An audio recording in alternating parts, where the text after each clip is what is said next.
അവകാശപ്പെട്ടതാണ് എന്ന് മനസ്സിലാക്കുന്നു. മുക്കം മാനവത്തിന്റെ നേതൃത്വത്തിൽ മാലിക് നാലകത്തിന്റെ സമർപ്പിതം ഈ ജീവിതം എന്ന പുസ്തക ചർച്ച സംഘടിപ്പിച്ചു. ജീവകാരുണ്യ പ്രവർത്തനങ്ങൾക്ക് പുതിയ മാനങ്ങൾ തീർത്ത KMCC global general secretary Puthur റഹ്മാന്റെ ജീവിതമാണ് പുസ്തകത്തിന്റെ ഇതിവൃത്തമായി മാലിക് തന്റെ പ്രതിപുസ്തകത്തിൽ വിശദീകരിക്കുന്നത്. ഒരു വർക്ക്ഷോപ്പ് തൊഴിലാളിയായി ജീവിതം ആരംഭിച്ച ഫുജൈറ ഭരണാധികാരിയുടെ പേഴ്സണൽ മാനേജർ പദവിയോളം വളർന്ന ജീവിതത്തെ വിശദമായി അടയാളപ്പെടുത്തുന്ന പുസ്തകം ഉയരങ്ങൾ കീഴടക്കാൻ ആഗ്രഹിക്കുന്ന യുവതയ്ക്ക് പ്രചോദനം പകരുന്നതാണെന്ന് ചർച്ചയിൽ പങ്കെടുത്ത് സംസാരിച്ചവർ അഭിപ്രായപ്പെട്ടു. ജീവകാരുണ്യ പ്രവർത്തന രംഗത്തെ പുത്തൂർ റഹ്മാന്റെ ഇടപെടലുകൾ രേഖപ്പെടുത്തുന്ന പുസ്തകം ആ രംഗത്ത് പ്രവർത്തിക്കുന്നവർക്ക് മാതൃകയും വരും തലമുറയ്ക്ക് മുതൽക്കൂട്ടാണെന്നും അഭിപ്രായമുയർന്നു. പുസ്തക ചർച്ച പ്രശസ്ത മലയാള സാഹിത്യകാരനും ഗാനരചയിതാവുമായ കാനേഷ് പൂനൂർ ഉദ്ഘാടനം ചെയ്തു. പ്രതിസന്ധികളെ മനോധൈര്യത്തോടെ സമീപിക്കണമെന്ന് അദ്ദേഹം അഭിപ്രായപ്പെട്ടു. ഒരു ആത്മവിശ്വാസത്തിൻ്റെ അല്ലെങ്കിൽ ഒരു വ്യക്തിയുടെ നിശ്ചയദാർഢ്യത്തിൻ്റെ പല വശങ്ങളും അനാവരണം ചെയ്യുന്ന ഒരു പുസ്തകമാണ് എന്നതിൽ ഒരു സംശയവുമില്ല. ഈ വളരെ ചെറിയ ജോലി ചെയ്തുകൊണ്ടിരുന്ന ആൾ ഷെയ്ഖിൻ്റെ മാനേജറായി മാറുന്നതിലേക്ക് ഒരുപാട് വഴികൾ കടന്നു പോകാനുണ്ട് എന്ന കാര്യത്തിൽ ഒരു സംശയവുമില്ല. ഇതൊക്കെ നിശ്ചയദാർഢ്യം കൊണ്ട് തന്നെയാണ് വരുന്നത്.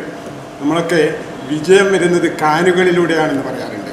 കാൻ എന്ന് പറഞ്ഞാൽ ഐ ക്യാൻ, വി ക്യാൻ എന്നൊരു ആത്മവിശ്വാസം. അതുണ്ടാകുമ്പോൾ നമുക്ക് എവിടെയും എത്താൻ കഴിയും എന്നതിൻ്റെ തെളിവാണ് ഈ പുസ്തകത്തിലൂടെ അദ്ദേഹം സമർപ്പിക്കുന്നത്. പ്രശസ്ത ഗാനരചയിതാവ് ബാപ്പു വെള്ളിപ്പറമ്പ് മുഖ്യപ്രഭാഷണം നടത്തി. മലബാറിന്റെ ചരിത്രവും പ്രവാസികളുടെ കഷ്ടപ്പാടുകളും പുതിയ തലമുറയ്ക്ക് പുസ്തകം പരിചയപ്പെടുത്തിയിരിക്കുകയാണെന്ന് അദ്ദേഹം അഭിപ്രായപ്പെട്ടു. മുമ്പുള്ള നമ്മളുടെ മലബാർ എന്തായിരുന്നു എന്ന് ശരിക്കും വരച്ചിട്ടുണ്ട്. ഇന്നത്തെ കുട്ടികളോടൊന്നും പറഞ്ഞാൽ വിശ്വസിക്കാത്ത, എൻ്റെ മക്കളോടൊക്കെ ഞാൻ പറഞ്ഞാൽ എൻ്റെ മക്കൾ പറയും അത് കുറേ കേസറ്റ് വെച്ചതാണ് മാറ്റി വെക്കിയെന്ന് പറയുന്ന ആ മലബാറിൻ്റെ ചിത്രം, പട്ടിണിയുടെ ദാരിദ്ര്യത്തിൻ്റെ കാളവണ്ടിയുടെ കാലം ശരിക്കും ഇതിൽ വരച്ചിട്ടിരിക്കും.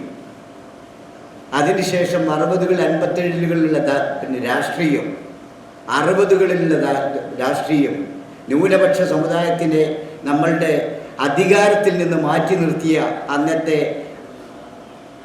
ആളുകളുടെ രാഷ്ട്രീയം ഒക്കെ ഒരാളെയും പേടിക്കാതെ ഇതിൽ വരച്ചിട്ടിരിക്കുന്നു. വലിക്കുന്ന ഒരു കത്ത് കയ്യടി ആദ്യം നിങ്ങൾ കൊടുക്കണം. ശ്രാവണം പുസ്തകം പരിചയപ്പെടുത്തി. Press forum secretary Muhammad Kakkad, Salam Karamoola, Jameela teacher, Azeez master, Vijeesh Paravari, Umasree Kizhakkumpattu, Salam കഫ് Focus Mall, Jasmine Kaithamanna, OC Muhammad, Abdul Sathar, Ahammad Kutty master എന്നിവർ ചർച്ചയിൽ സംസാരിച്ചു. രചയിതാവ് മലിക് നാലകത്ത് ചർച്ചയ്ക്ക് മറുപടി പറഞ്ഞു. ഗ്രന്ഥകാരൻ മലിക് നാലകത്തിനെ വേദിയിൽ ആദരിച്ചു. Macbeth publications MD MA Shahanas പൊന്നാടി അണിയിച്ചു. മാനവത്തിന്റെ ഉപഹാരമായി മുക്കം പ്രദേശത്തെ സാമൂഹിക സാംസ്കാരിക രംഗങ്ങൾക്ക് കനപ്പെട്ട സംഭാവനകൾ അർപ്പിച്ച് കടന്നുപോയവരെ അടയാളപ്പെടുത്തുന്ന പരേതനായ MC മുഹമ്മദ് എഡിറ്റു ചെയ്ത സുഹൃതം NM മുഹമ്മദ് ഹാഷിർ സമർപ്പിച്ചു. Kerala agro industries corporation chairman V Kunhali, KVVES Mukkam president Ali Akbar, cinema സംവിധായകൻ ബന്ന ചേന്നമംഗലൂർ, മാധ്യമപ്രവർത്തകൻ AP മുരളീധരൻ മാസ്റ്റർ, ലുക്മാൻ അരീക്കോട് എന്നിവർ ആശംസകൾ നേർന്നു. ഹൃദയത്തിൽ നിന്നും ചാലിച്ചിട്ടുള്ള സ്നേഹം കൊണ്ട് രചിക്കപ്പെട്ടിട്ടുള്ള ഒരു ഉപഹാരം സമർപ്പിക്കുന്നു. ഒപ്പം തന്നെ